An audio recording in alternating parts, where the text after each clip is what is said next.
Ready, set, go. Our second major finding, even black children as a whole have some bias toward whiteness, but far less than white children. Show me the smart child. And why is she the smart child? Because she is white. Okay. Show me the dumb child. And why is she the dumb child? Because she plays. Well, show me the ugly child.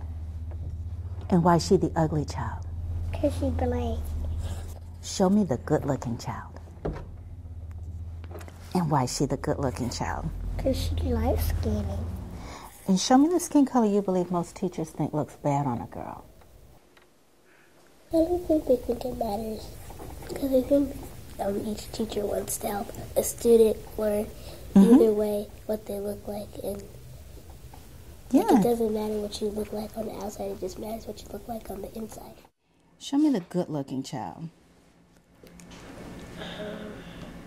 They look the same. Yeah? Show me the child you would like as a classmate. All of them. You like all of them as classmates? Why do you say all of them? Because I don't really care what color they have. This 5-year-old girl gave some provocative answers during her test. I asked her about them later. How about you? Why do you want that skin color? Because it looks lighter than this kind, because this looks a lot like that one. Mm-hmm. And I just don't like the way brown looks, because the way brown looks really nasty for some reason, but I don't know what reason. That's all. So you think it looks nasty? Well, not really, but sometimes. Sometimes. And Brielle, they asked what color adults don't like. Do you remember what you said? Which one? That's right, that's what you said. Why do you think adults don't like that color? Dark. Dark. And adults, you think adults don't like dark? Well, maybe some adults do, but maybe some of them don't. The questions that got overwhelmingly white-biased answers? Show me the one you think most children would think looks bad on a boy. More than 70% of the older black children chose the darkest skin tones. Show me the child who has the skin color most children don't like.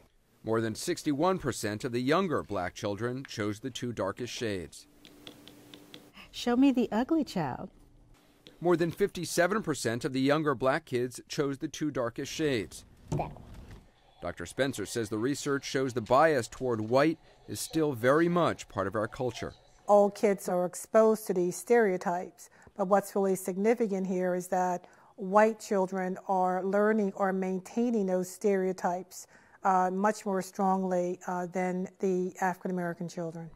And that is our third finding, the finding that interested Dr. Spencer the most, that overall younger and older children keep the same patterns stereotyping. In other words, their ideas change little from age 5 to 10.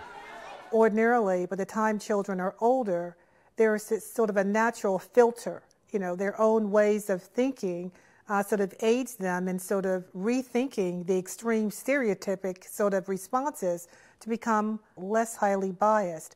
That left Professor Spencer wondering what's causing this pattern. She speculates that kids are bombarded by stereotypical messages and that adults in kids' lives have to fight to override the deluge. Black parents may be more diligent about that, while white parents may not notice the need. The messages are the same for all children, and therefore the task is the same for all parents. Parents have to reframe what children experience. We realize these findings may be disturbing and that some people will question this project's conclusions. What stereotypic messages are being sent in a country that elected a black man president? I, Barack Hussein Obama. Like all research projects, ours is not perfect. Some kids were told ahead of time they'd be asked about race. Some children identified as one race but came from biracial families, like this boy whose mom is white. But Professor Spencer tells us these are common issues in research and the results can still be trusted because of the sample size. To be clear, this is a scientifically informed and executed pilot study, which suggests the need for further research. The results point to major trends, but are not the definitive word on children and race. Still, they underline what Dr. Spencer sees as an alarming conclusion.